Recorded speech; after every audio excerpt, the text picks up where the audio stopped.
Hello my dear students, कैसे हैं आप लोग। उम्मीद करते हैं बहुत अच्छे होंगे और अब पढ़ाई जो है पूरा मन से कर रहे होंगे। तो हर हाल में आईआईटी नीट को जो है चुटकी में उखाड़ फेंकना है, इसलिए आपको मैं चलिए आगे मैं बताने जा रहा हूँ। आज मैग्नेटिक इफेक्ट ऑफ करंट का मैं क्वेश्चन करवाने जा रहा हूँ आईआईटी का क्वेश्चन बैंक से, और हम लोग नीट के क्वेश्चन बैंक भी बनाएंगे। उसके लिए आप निश्चिंत रहिए और बस जितना मैं बता रहा हूँ उसको आप करते जाइए। तो आईआईटी वाला इसलिए मैं करवा दे रहा हूँ पहले कि ये बना लीजिएगा ना, तो नीट वाला कोई जान ही नहीं है, तो इसलिए आप इस पे प्रैक्टिस जरूर कर लीजिए। और यदि ये कर लेते हैं ना तो नीट वालों के लिए समझिए बल्ले बल्ले है। चलिए आगे मैं देख रहा हूँ। इसमें क्या कहता है, फर्स्ट क्वेश्चन देखिए, ये आईआईटी 181 में पूछा हुआ है। कहता है no net force acts on a rectangular coil. अरे रेक्टेंगुलर कॉइल है, कॉइल मतलब समझते हैं ना, जैसे फैन खुलता है उसमें देखिएगा बाइंडिंग किया हुआ रहता है, वही कॉइल है। मोटर हो गया, मोटर में बाइंडिंग किया हुआ रहता है, वो सब क्या है, कॉइल है। कहते हैं no net force act on a rectangular coil carrying a steady current when suspended freely in a uniform magnetic field. तो यूनिफॉर्म मैग्नेटिक फील्ड में ये कोई भी करंट कैरिंग कॉइल क्या होता है, मैग्नेटिक डायपोल का काम करता है। तो मैग्नेटिक डायपोल का काम करेगा तो यूनिफॉर्म मैग्नेटिक फील्ड पर, यूनिफॉर्म मैग्नेटिक फील्ड में नेट फोर्स क्या होता है, जीरो होता है। तो यूनिफॉर्म मैग्नेटिक फील्ड में नेट फोर्स क्या होता है, जीरो होता है। इसको आप याद रखेंगे, ये थ्योरी है। तो ये ट्रू की फॉल्स, ट्रू, क्लियर। कोई भी करंट कैरिंग कॉइल जो है मैग्नेटिक डायपोल का काम करता है, मैग्नेटिक डायपोल पर net force uniform magnetic field में क्या होता है, जीरो होता है। ये पॉइंट आप याद रखिएगा, माइंड में रखिएगा। और कैसे रहता है, जैसे देखिए ना, मान लेते हैं कि यही मैग्नेटिक डायपोल है, तो uniform magnetic field, north pole पर इधर फोर्स लग जाएगा, साउथ पोल पर इधर लगता है। तो यूनिफॉर्म मैग्नेटिक फील्ड में नेट फोर्स क्या होता है, जीरो होता है। Equal in magnitude, opposite in direction, net force zero. तो उसी तरह करंट कैरिंग कॉइल जो है मैग्नेटिक डायपोल का काम करता है, एक नॉर्थ होगा तो दूसरा साउथ होगा, तो नेट फोर्स उस पर क्या हो जाएगा, जीरो हो जाएगा। क्लियर है। चलिए नेक्स्ट, सेकंड नंबर क्वेश्चन क्या कहता है, कहता है कि charge particle enters a region of uniform magnetic field at an angle 85 degree to the magnetic lines of force, the path of the particle each circle। देखिए, जब भी मैग्नेटिक फील्ड से, मान लेते हैं यही मैग्नेटिक फील्ड है, जब भी मैग्नेटिक फील्ड से केवल परपेंडिकुलर मत फायर कीजिएगा। बात समझ गए, यानी थीटा का वैल्यू 90 डिग्री केवल नहीं होना चाहिए, और 0 डिग्री भी नहीं होना चाहिए, 180 डिग्री भी नहीं होना चाहिए। जब थीटा का वैल्यू 90 डिग्री पर फायर करते हैं, थीटा का वैल्यू 90 डिग्री होता है, तो पाथ कैसा होता है, सर्कुलर होता है। जब थीटा का वैल्यू 0 डिग्री या 180 डिग्री होगा तो उस केस में स्ट्रेट लाइन हो जाएगा। क्या हो जाएगा, पाथ स्ट्रेट लाइन। क्लियर है। क्यों, क्योंकि फोर्स जो होता है मैग्नेटिक फील्ड के कारण कितना लिखते हैं, V cross Q, V cross B, यही होता है ना, Q V cross B। Q is the charge and V is the velocity of B is the magnetic field। Clear है। तो कहता है कि नहीं, यहाँ पर कितने एंगल पर फाइंड किया गया, 85 डिग्री पर, न तो 0 है, न तो 90 है, न तो 180 है। तो 0 और 180 पर क्या होता है, स्ट्रेट लाइन फॉर्म करता है। क्यों, क्योंकि V और B के बीच का एंगल, जिसको क्या लिखिएगा, फोर्स को QVB sin theta n cap, नहीं, तो थीटा का वैल्यू यदि 0 होता है तो 0 हो जाएगा, 180 होगा तो भी 0 हो जाएगा। साइन 180, साइन n पाई ही 0 होता है। कोई भी इंटीग्रल मल्टीपल ऑफ पाई होगा तो साइन का वैल्यू क्या होता है, 0 होता है। ये जानते हैं आप। साइन 90 कितना होता है, 1। उस केस में फोर्स मैक्सिमम लगेगा, और उस केस में जो है जब भी वेलोसिटी के परपेंडिकुलर फोर्स लग रहा है तो पाथ कैसा बनेगा, सर्कुलर बनाएगा। लेकिन यहाँ पर न तो 90 है, न तो 0 है, न तो 180, कितना है, 85 डिग्री है। जैसे ही 85 डिग्री पर फायर कीजिएगा तो ये इसका दो कंपोनेंट होगा ना वेलोसिटी का, एक होगा हॉरिजॉन्टल एक होगा ऐसा कंपोनेंट, एक होगा ऐसा कंपोनेंट। तो ये मैग्नेटिक फील्ड का डायरेक्शन है। तो मैग्नेटिक फील्ड के परपेंडिकुलर वाला जो वेलोसिटी होगा, यही मान लेते हैं v से आप प्रोजेक्ट किए तो v cos 85 डिग्री, इधर v sin 85 डिग्री। अब इसको दो पार्ट में मैं ब्रेक कर दिया, जिसके बारे में नहीं सोचना है। क्लियर है? तो इस वेलोसिटी के कारण स्ट्रेट लाइन मोशन होगा। अभी ने बताया कि जब बी फील्ड से 0 डिग्री बनाएगा तो ये वेलोसिटी बी फील्ड की तरफ है, या उसके अपोजिट होगा तो स्ट्रेट लाइन पाथ होगा, और इसके कारण सर्कुलर होगा। तो ये स्ट्रेट भी होगा और इसके कारण आगे बढ़ते जाएगा, ऐसे जाएगा। इसको हम लोग दोस्तों क्या बोलते हैं? हेलिकल पाथ बोलते हैं, नॉट सर्कुलर, हेलिकल। यदि ये वेलोसिटी नहीं होता तब तो ये सर्कुलर पाथ पर इस तरह घूमते रहता, तब फिर path of particle is a circle सही हो जाता। लेकिन क्यों नहीं सही हो रहा है? क्योंकि इस वेलोसिटी के कारण ये आगे की तरफ भी बढ़ते जाएगा, इसलिए पाथ कैसा हो जाता है? हेलिकल हो जाता है। ये आईआईटी का क्वेश्चन है 1983 का। तो ये आपको फॉल्स हो गया कि ट्रू हो गया? फॉल्स हो गया ना, क्योंकि इसमें पाथ कैसा होगा? हेलिकल होगा। इस पाथ को हम लोग बोलते हैं हेलिकल पाथ, हेलिक्स। क्लियर है? और ये दो जो लूप हुआ, इसके बीच के सेपरेशन को हम लोग पिच बोलते हैं। क्या बोलते हैं? पिच। क्लियर है? और याद कीजिए, पिच और कहीं नाम सुने थे क्या? ईरर इन मेजरमेंट में मैंने स्क्रू गेज को एक कंप्लीट रोटेशन दिया था, तो जितना उसका पॉइंटर आगे बढ़ा था दैट इज कॉल्ड पिच। और पिच का मतलब मान लेते हैं कि एक रोटेशन इसको घुमा है, तो जैसे स्क्रू में देखते हैं ना, एक रोटेशन में कुछ आगे बढ़ेगा। पेंच, और पेंच देखें ना, एक कंप्लीट रोटेशन करते हैं तो थोड़ा सा आगे बढ़ता है। तो जितना आगे बढ़ेगा वही पिच कहलाता है दोस्तों। क्या कहलाता है? पिच कहलाता है। क्लियर है ना? और लीस्ट काउंट क्या होता है? स्क्रू गेज का pitch divided by total number of divisions on circular scale, यही होता है ना। चलिए, तो पूरे फिजिक्स में आप देखेंगे कि देखिए, फिजिक्स रियल में सबसे टफ सब्जेक्ट माना जाता है। जितना भी इस दुनिया में सब्जेक्ट है, सबसे टफ माना जाता है। लेकिन यदि आप उसके साथ लापरवाही से पढ़ेंगे ना, तब आपको टफ लगेगा। ये काफी आसान लगेगा कब? जब प्रैक्टिकल लैब से रिलेट कीजिए। तो बहुत लोग देखते हैं क्या कि लिखते हैं इंजीनियर साहब है, IIT कानपुर खड़गपुर लिख देंगे और पढ़ाएंगे, आएंगे खुद रट्टा मार कर छपवा देते हैं। यार वैसे नहीं फिजिक्स समझ में आएगा। आप खुद समझिए, कोई भी डॉक्टर इंजीनियर बनता है तो केवल थ्योरी पढ़ के बनेगा क्या? नहीं। तो कोई भी डॉक्टर इंजीनियर बनता है तो कॉलेज में वो एक्सपेरिमेंट किया होगा यार। इसलिए देखिए, अब ईरर इन मेजरमेंट से क्वेश्चन एकदम फिक्स डालता है, एकदम 100%। इसलिए डालता है ना कि अब कॉलेज में लोग जाकर के मस्ती केवल करता है। Senior farewell party, junior welcome party. यार पढ़ाई कॉलेज में जाके करना है, अच्छे से लेबोरेटरी कीजिएगा, तभी आप अच्छा एक इंजीनियर बन सकते हैं।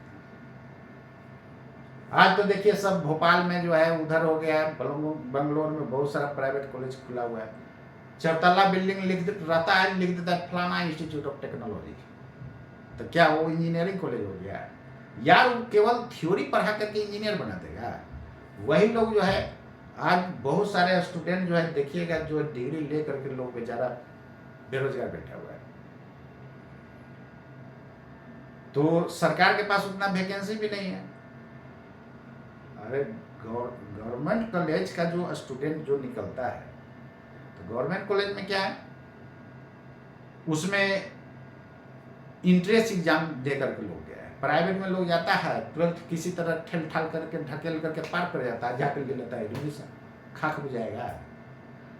चलिए देखिए, ये क्लियर हो गया। अब नेक्स्ट देखिए, हम देखते हैं क्वेश्चन नंबर 3 पर आइए। कहता है there is no change in energy of a charge particle. कहता है कि चार्ज पार्टिकल का यार एनर्जी में कोई चेंजिंग नहीं हो रहा है। तो एनर्जी कौन सा, kinetic energy half mv square. तो मास तो बदलेगा नहीं, उसका स्पीड बदल रहा होगा। बात समझ रहे हैं ना। तो कहता है कि उसमें कोई चेंजिंग नहीं आ रहा, मतलब स्पीड कांस्टेंट है। फर्दर कहता है moving in a magnetic field all the magnetic force is acting. अब खुद समझिए, F बराबर मैग्नेटिक फोर्स होता है क्यू भी cross B. Magnetic force is defined as the cross product of velocity and magnetic field multiplied with charge. Charge कितना है, Q. अब यहां पर ध्यान दीजिएगा,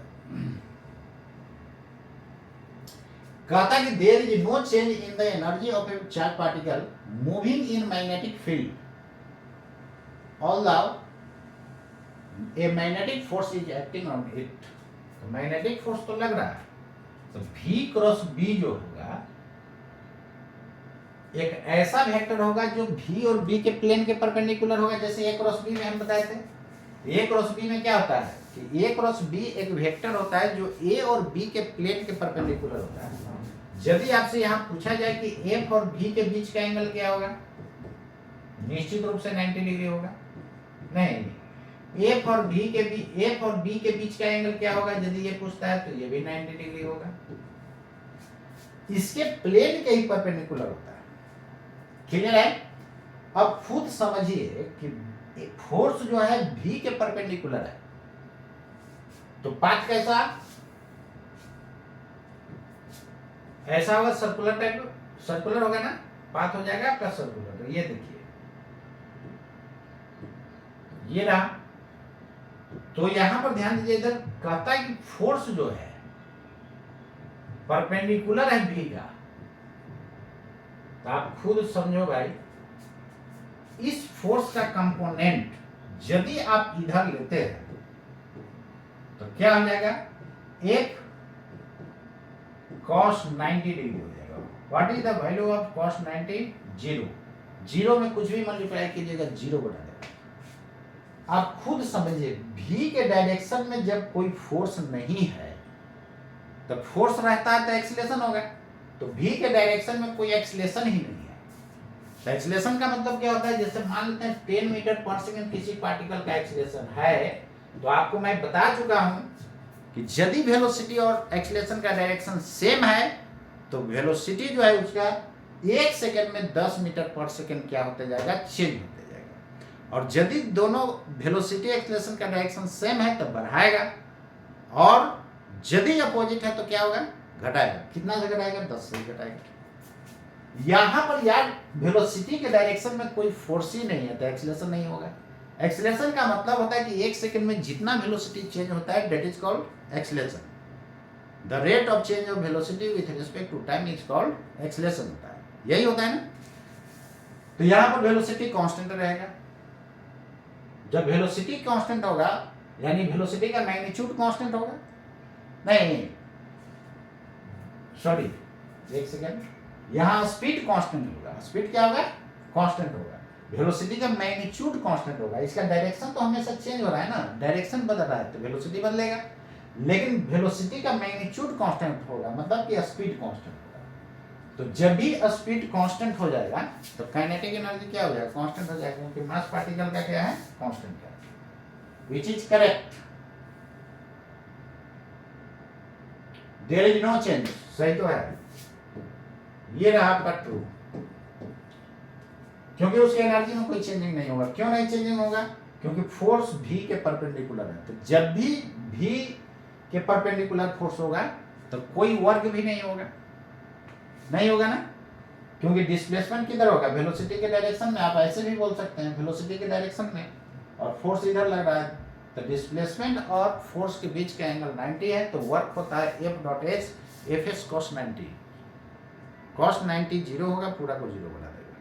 तो इस केस में भी कोई वर्क ही नहीं हुआ, तो उसका एनर्जी क्यों चेंज करेगा यार। चलिए next question. 4th number question को देखिए, कहता है कि an electron and proton are moving with the same kinetic energy. लीजिए, दोनों का काइनेटिक एनर्जी क्या है? सेम है, लेकिन दोनों का मास सेम होता है क्या? नहीं, मास प्रोटॉन का ग्रेटर होता है मास ऑफ इलेक्ट्रॉन से, क्लियर है? लेकिन दोनों का काइनेटिक एनर्जी दोस्तों क्या है? सेम है। इसका मतलब क्या होगा? हाफ एम भी का स्क्वायर।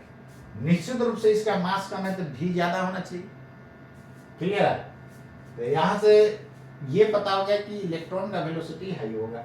आगे पढ़िए, when they pass through uniform magnetic field perpendicular to the direction of their motion, कहता है कि perpendicular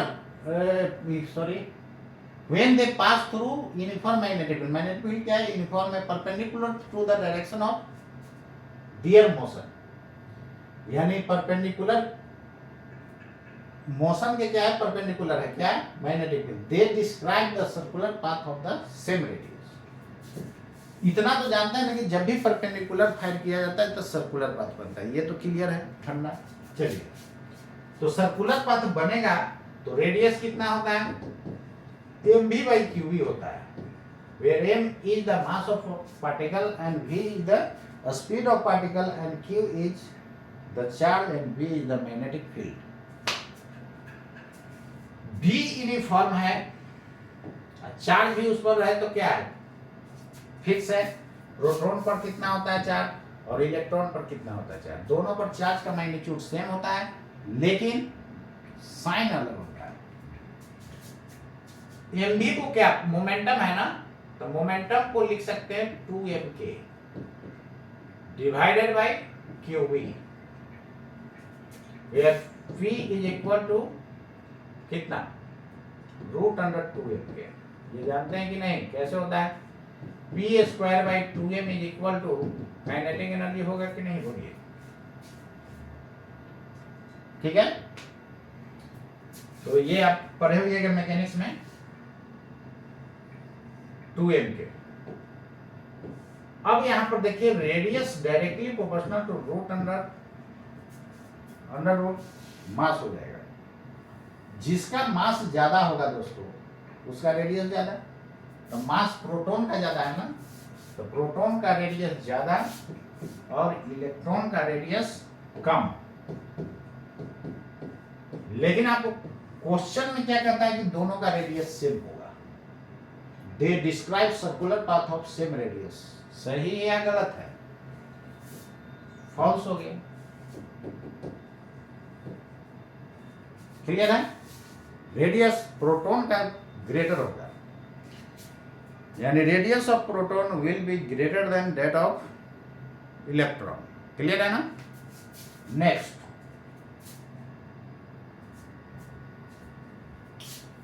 ये आपके पास क्वेश्चन असर्शन रीजन का है, इसको पढ़िए। इसमें असर्शन रीजन में हम लोग एग्जैक्ट बात को लेकर के चलते हैं, इसलिए आप इसको पढ़िए एक बार। चलिए देखिए, नेक्स्ट क्वेश्चन पर मैं आ रहा हूं। ये क्या कहता है? असर्शन रीजन क्वेश्चन कहता है the sensitivity of a moving coil galvanometer is increased by placing a suitable magnetic material as a core inside the coil. जब भी आप कॉइल लपटाते हुए देखे होइएगा, जैसे स्टेबलाइजर है, स्टेबलाइजर में आप जो है, स्टेबलाइजर में आप कॉइल जब लपटाता है, जाकर के इलेक्ट्रिक दुकान में देखिए, स्टेबलाइजर में क्या होता है कि एक कोर रहता है, इस तरह वाइंडिंग किया जाता है। तो ये कहता है कि सॉफ्ट आयरन होगा, तो सॉफ्ट आयरन होगा तो क्या करेगा? मैग्नेटिक लाइंस ऑफ फोर्स को अपने तरफ पुल करेगा। जैसे पुल करेगा तो मैग्नेटिक फील्ड बढ़ जाएगा या घट जाएगा? बढ़ जाएगा। नहीं, मैग्नेटिक फील्ड क्या हो जाएगा? बढ़ जाएगा। सेंसिटिविटी का क्या होता है कंसेप्ट?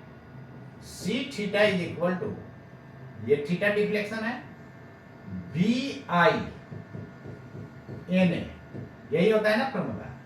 तो यहां से theta is equal to B N A divided by C into I, clear है? Where n number of turns, b is magnetic field, a is area of coil और c जो होता है कांस्टेंट होता है। अब यहाँ पर थीटा क्या है? डिफ्लेक्शन, और I जो है करंट है। अब यहाँ पर ध्यान दीजिएगा, sensitivity of a moving coil galvanometer is increased by placing a suitable magnetic material as a core inside the coil। Clear है? तो जाहिर बात है जैसे ही सॉफ्ट आयरन का कोर बनाइएगा तो मैग्नेटिक लाइंस ऑफ फोर्स को क्या करेगा? अपने साइड पुल करेगा, तो मैग्नेटिक फील्ड बढ़ जाएगा। जितना ही नंबर ऑफ लाइंस पास कर रहा है उतना ही मैग्नेटिक फील्ड क्या होगा? यानी B का वैल्यू बढ़ जाएगा। जब B बढ़ जाएगा उससे फ्लक्स बढ़ जाएगा ना, तो B जब बढ़ जाएगा तो फ्लक्स बढ़ेगा। तो कहता है कि जब B बढ़ेगा तो निश्चित रूप से थीटा बढ़ेगा? नहीं, थीटा बढ़ गया मतलब डिफ्लेक्शन बढ़ गया, डिफ्लेक्शन बढ़ गया तो सेंसिटिविटी क्या हो जाएगा? बढ़ जाएगा। तो ये वाला तो आपका सही है। सेकंड में क्या कहता है? Soft iron has high magnetic permeability, cannot be easily magnetised और डीमैग्नेटाइज्ड। ये तो 100% गलत है। क्लियर है ना? चलिए, तो कौन सा ऑप्शन इसमें होगा? ऑप्शन सी हो जाएगा। असर्शन इज करेक्ट और रीजन इज फॉल्स। क्लियर? चलिए, तो यहां पर B बढ़ेगा तो क्या होगा? B इंक्रीज करेगा तो थीटा इंक्रीज करेगा, थीटा इंक्रीज करेगा तो सेंसिटिविटी इंक्रीज करेगा। क्लियर? चलिए जल्दी नोट कीजिए इसको, नेक्स्ट क्वेश्चन पर मैं आ रहा हूं। तो चलिए नेक्स्ट क्वेश्चन पर आता हूं, इसको आप नोट कर लिए होगा। नेक्स्ट क्वेश्चन यहाँ पर ध्यान दीजिएगा, ये कहता है, इस क्वेश्चन को पढ़िए। ये क्या कहता है? कहता है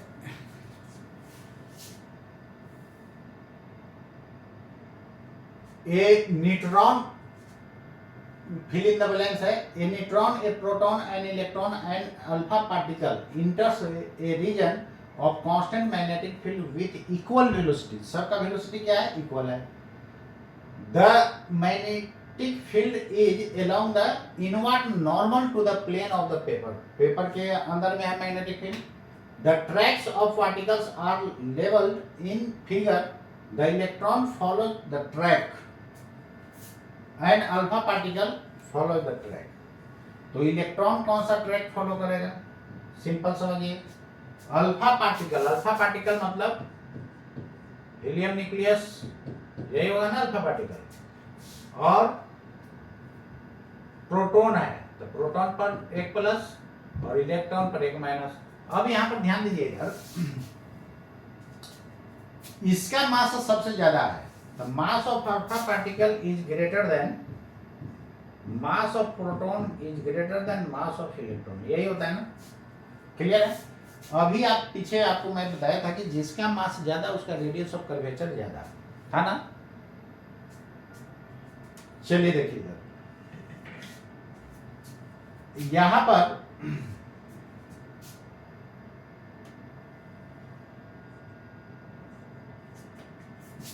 R बराबर होता है mv बाई क्यूबी होता है,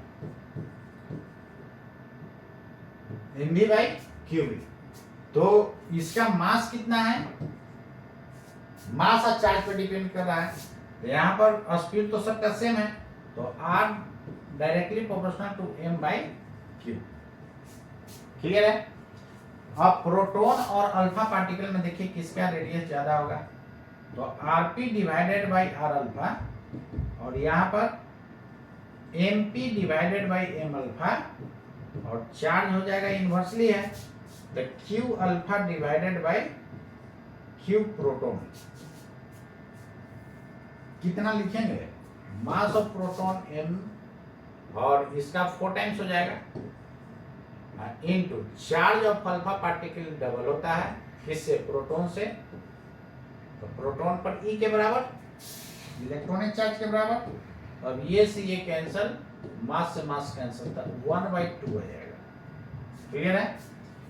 इसका मतलब कि आर अल्फा बराबर 2rp, तो प्रोटॉन के रेडियस का जस्ट डबल है अल्फा पार्टिकल का रेडियस, इसमें तो कोई शक है नहीं, और दोनों पर चार्ज पॉजिटिव है। चलिए अब जज कीजिए, यहां से फायर किया जा रहा है सब कुछ सेम वेलोसिटी से, तो ऊपर फायर किए हैं तो क्यूवी का डायरेक्शन ऊपर होगा, क्यूवी क्रॉस बी इधर की तरफ फोर्स लग रहा होगा, तो जाहिर बात है इधर की तरफ फोर्स लगेगा तो डिफ्लेक्शन ऐसा होगा ना। क्लियर? तो दोनों प्लस के लिए डिफ्लेक्शन इधर, वही नेगेटिव चार्ज पर जस्ट उल्टा फोर्स हो जाएगा इधर, तो इसका डिफ्लेक्शन इधर। तो इतना तो क्लियर हो गया कि ये इलेक्ट्रॉन के लिए हो गया। क्लियर है? ये किसके लिए हो गया? इलेक्ट्रॉन के लिए। और इसमें से रेडियस किसका ज्यादा दिख रहा है? इसका कि इसका, बी का। तो बी का हो गया क्या? अल्फा पार्टिकल के लिए। बंद हो गया क्वेश्चन। क्या कहता है? The electron follow the track D and the alpha particle follows the track B. This is the answer. Clear है? तो चलिए ये भी आपका क्लियर हो गया होगा, समझ रहे हैं ना? सब थियोरेटिकल टाइप के इस टाइप का क्वेश्चन है।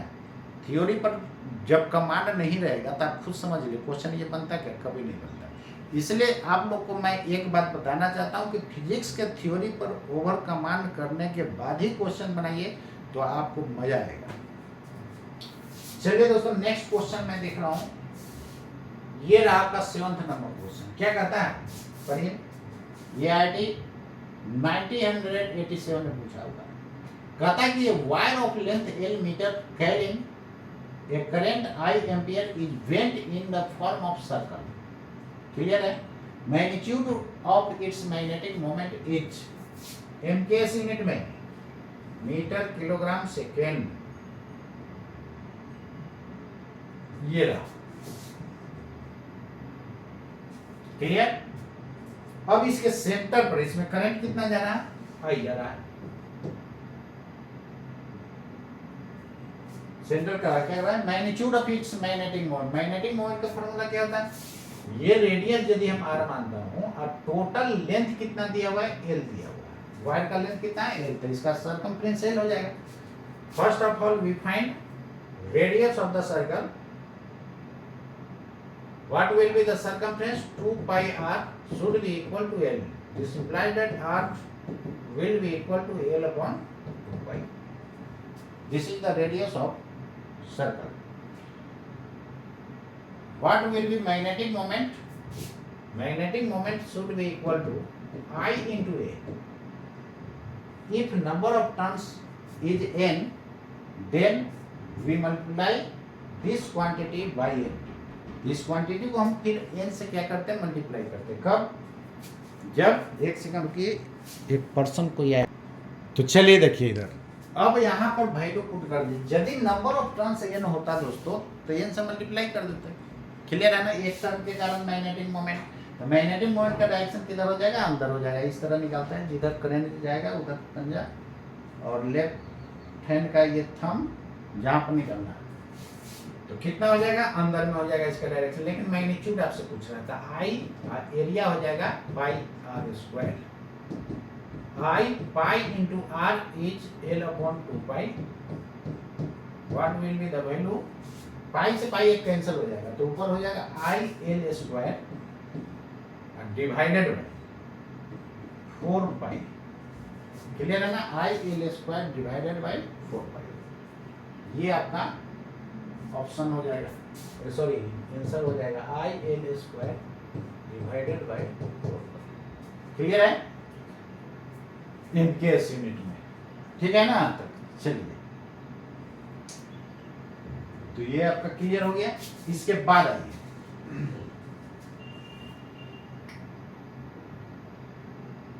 क्वेश्चन नंबर 8 को देखिए। ये क्या कहता है? कहता है the wire loop PQRSP formed by joining two semicircular wires of radii R1 and R2 carrying a current I as shown in figure. Clear है? कहता है कि the magnitude of magnetic induction, देखिए मैग्नेटिक इंडक्शन का है, magnetic field का है, magnetic field intensity का है, ऑल आर सेम। बहुत सारे स्टूडेंट को ये दिमाग में होता है, अरे यार ये तो मैग्नेटिक इंडक्शन हम पढ़े थे, हमारे गुरुजी पढ़ाए थे मैग्नेटिक फील्ड और magnetic field intensity, all are same. तो कहता है कि the magnitude of magnetic induction at the centre C is, तो सी पर मैग्नेटिक इंडक्शन आपसे फाइंड करने के लिए कह रहा है दोस्तों, यहाँ पे, यहाँ पर मैग्नेटिक इंडक्शन फाइंड करना है आपको। यहाँ पर निकालना है, तो इसके कारण मैग्नेटिक फील्ड बाहर हो जाएगा, इसके कारण, और इसके कारण अंदर होगा। लेकिन इसके कारण ये नजदीक में है, आर का वैल्यू कम है, तो इसके कारण मैग्नेटिक फील्ड हाई होगा, और करंट तो दोनों में से नहीं आ रहा नहीं। इसका मतलब इसके कारण B1 मानते हैं, ये R1 है तो B1 मान लेते हैं, इसके कारण B2। Resultant magnetic field B बराबर B1 minus B2। Clear? Direction किधर? इसका डायरेक्शन आउटवर्ड, इसलिए आप जैसे निकालते हैं राइट हैंड से निकालते हैं, राइट हैंड से निकालिए यार आएगा वही। तो B1 की जगह क्या पुट कीजिएगा? सेमी सर्कुलर है, तो R के कारण मैग्नेटिक फील्ड का फॉर्मूला होता है mu naught upon 4 pi I upon R, where R is radius into theta. तो सेमी सर्कुलर के लिए थीटा का वैल्यू पाई हो जाएगा, नहीं तो म्यू नॉट I पाई होगा तो पाई पाई कैंसिल हो जाएगा, तो mu naught I by 4R हो जाएगा। क्लियर? इससे आ जाएगा mu naught into I by 4R1 minus mu naught I by 4R2। Answer तो आ गया। डायरेक्शन किधर? आउटवर्ड। इसको फर्दर सोल्व करना चाहते हैं, कॉमन कर लीजिए, mu naught I by 4 common हो जाएगा, और 1 by R1 minus 1 by R2, और डायरेक्शन आउटवर्ड। क्लियर? ये रहा आपका मैग्नेटिक फील्ड। ये भर लीजिएगा। मैग्नीट्यूड पूछ रहा है, डायरेक्शन से तो मतलब है नहीं। कितना हो जाएगा? Mu naught I by 4 into 1 upon R1 minus 1 upon R2। This is the answer. Clear? चलिए आपको नेक्स्ट क्वेश्चन पर ले चलता हूँ। देख रहे हैं ना, आईटी का क्वेश्चन है, चुटकी में उड़ रहा है, तो आपके पास कंसेप्ट रहेगा ना तो दुनिया का सब क्वेश्चन बनेगा। आपको मैं बताया था कि यूरोडोप का क्वेश्चन फिजिक्स का सबसे हार्डेस्ट बुक माना जाता है, उसका भी सॉल्यूशन मैं दे रहा हूँ कि नहीं, आप देखिए यूट्यूब पर मेरा दिया गया है। तो यूरोडोप का भी मैं सॉल्यूशन किया हूँ, उसको जा करके आप देखिए, वो भी आसान दिखेगा। तो यार आपके पास यदि थ्योरी है तो दुनिया का ऑल क्वेश्चन आपसे बनेगा। चलिए देखिए, और एक आध क्वेश्चन नहीं आपसे बनेगा तो फ्रस्ट्रेट कर देगा यार। कभी कभी ऐसा भी होता है, देखते हैं आप जोड़ घटाव करते हुए कभी कभी कैलकुलेशन, तो 7 + 5 जो है 13 लिखा जाता होगा, तो क्या उसको एडिशन नहीं आ रहा है यार? वो मिस्टेक माइनर किसी से हो सकता है। चलिए आगे मैं आपको बता रहा हूँ। इस क्वेश्चन को देखिए, 9th नंबर को कहता कि in hydrogen atom electron moves in orbit of radius R दे दिया है दोस्तों, मेकिंग 10⁻16 रिवोल्यूशन पर सेकेंड।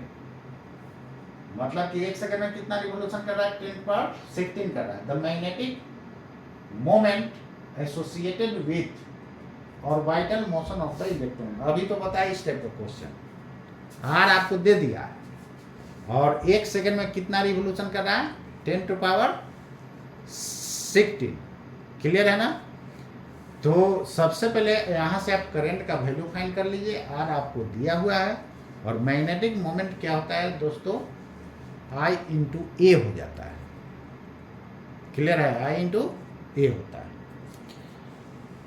तो चलिए इसको मैं बना रहा हूँ।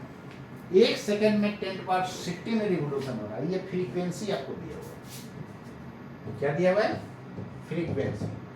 आर आपको दे दिया है 0.5 एंगस्ट्रॉम। 1 एंगस्ट्रॉम मतलब 10⁻⁴ -10 मीटर होता है। क्लियर है? और फ्रीक्वेंसी आपको दे दिया है 1 सेकंड में जितना रिवोल्यूशन, जितना साइकिल होता है, that is called frequency, revolution per second. Clear? तो करंट का वैल्यू जानते हैं एफ ही होता है, बताया था। करंट जब पढ़े हुएगा तो मैं बता चुका हूं कि जब भी सर्कुलर ऑर्बिट में ये मूव कर रहा है तो उस केस में हम लोग करंट का वैल्यू इतना लिखते हैं। Current corresponding to revolving electron heading दिया होगा और वहां से करंट का वैल्यू फाइंड कर लीजिएगा। तो कितना? एफ ही। एफ की जगह कितना होगा? 10 टू पावर 16, ई का वैल्यू 1.6, 10 टू पावर -19, इतना एम्पियर हो जाएगा। इसको सोल्व कर लीजिएगा, कितना हो जाएगा? ये तो -3 रह जाएगा ना, इतना मिली। अरे भैया 10 टू पावर -3 को क्या कहते हैं? मिली नहीं बोलते हैं क्या? 6 मिली एम्पियर। क्लियर है? अब बन गया, क्वेश्चन बना लीजिए। तो magnetic moment will be equal to I है। आई कितना है? 1.6 × 10⁻³ और ये हो जाएगा पाई आर स्क्वायर। आर का वैल्यू कितना है? 0.5 × 10⁻10 होल स्क्वायर। जो आएगा कर लीजिएगा। मैग्नेटिक मोमेंट का यूनिट क्या होता है? Ampere metre square. जानते हैं ना? मैग्नेटिक मोमेंट का यूनिट क्या होता है? Ampere metre square. इसको आप सोल्व कर लीजिएगा, सबका वैल्यू पुट कर लीजिएगा। कर लीजिएगा, कर दे, इतना तो कीजिए यार। ठीक है? तो ये आपका मैग्नेटिक मोमेंट निकल गया। चलिए नेक्स्ट क्वेश्चन पर मैं चलता हूं। ये क्वेश्चन आपको क्लियर हो गया? नेक्स्ट क्वेश्चन, इसको सोल्व कर लीजिएगा। इसका यूनिट क्या आता है? Ampere metre square. Question number 10 देखिए। क्वेश्चन देख के डर मत जाइएगा, इतना ना लंबा चौड़ा बना दे, इसमें तो लोग अलबला जाएगा, एकदम हाथ खड़ा कर देगा, हमसे भाई नहीं बनेगा। यही लोग हाथ खड़ा कर देगा स्टूडेंट। तो आपके पास कंसेप्ट नहीं है, इसलिए प्रॉब्लम होता है। और ध्यान दीजिएगा, मैं बारी बारी बोल रहा हूं कि क्वेश्चन बैंक के अलावा नहीं कुछ करना है।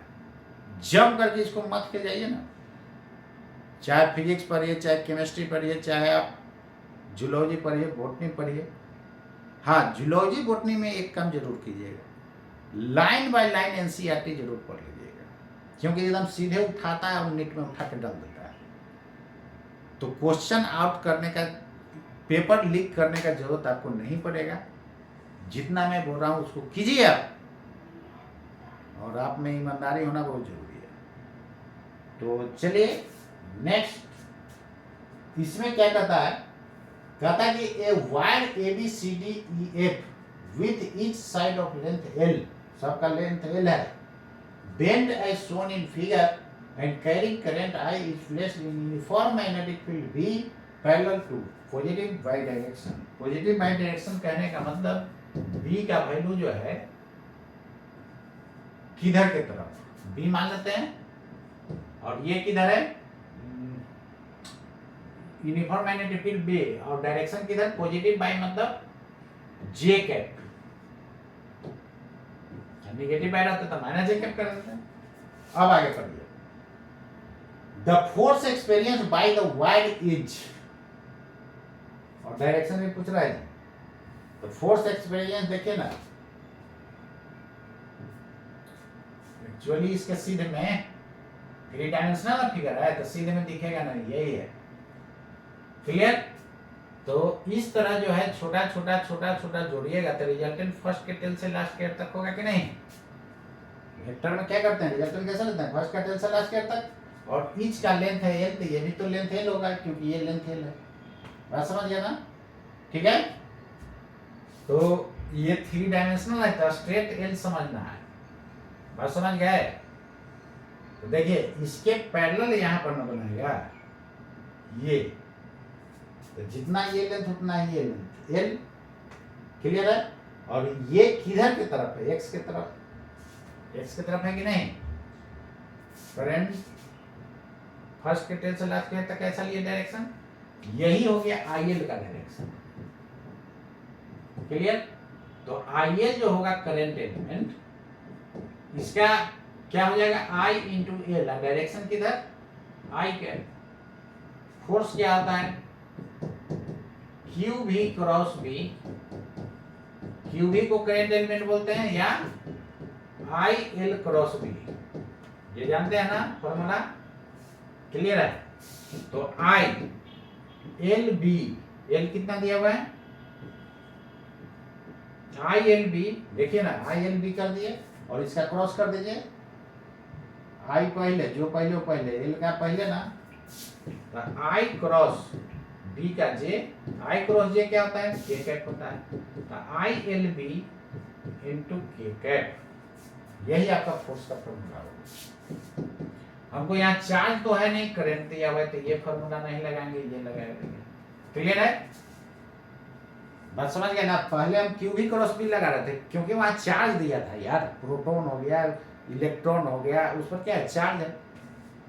ये आपका आंसर हो गया। तो अब बताइए फोर्स का वैल्यू कितना हो गया ILB और direction in the direction of K cap, मतलब Z एक्सिस के तरफ। क्लियर है? केवल Z एक्सिस बोला जाए मतलब पॉजिटिव Z ही माना जाता है, नहीं तो आप लिख दीजिए पॉजिटिव Z डायरेक्शन। क्या हो जाएगा positive Z direction, positive Z direction. Direction तो लिखा हुआ है, केवल इतना भर दीजिए, नहीं पॉजिटिव Z डायरेक्शन। क्लियर? ये आपका क्वेश्चन था, देखने में बहुत लंबा चला था, क्वेश्चन से कम सॉल्यूशन मिला। तो क्वेश्चन देख करके दोस्तों हड़बड़ाना नहीं है, हड़बड़ा गए तो फिर IIT नीट निकलेगा नहीं। इसलिए एकदम मजे से इसको बनाइए। और फिजिक्स ऐसा सब्जेक्ट होता है कि ये मेडिकल वाला को डुबाता है, इंजीनियरिंग वाला को भी डुबाता है, तो इसके साथ लापरवाही बिल्कुल नहीं करना है और इससे आप लगाव रखिए और क्वेश्चन को चुटकी में सोल्व कीजिए। तो मैं बारी बारी बोल रहा हूं कि IIT का क्वेश्चन बैंक और नीट के क्वेश्चन बैंक के अलावा कुछ नहीं कीजिए, और इतना यदि आप करके जाते हैं ना तो IIT नीट को आप चुटकी में खा फेंक दीजिएगा। तो आज के लिए इतना ही दोस्तों, मिलता हूं नेक्स्ट क्लास। नमस्कार।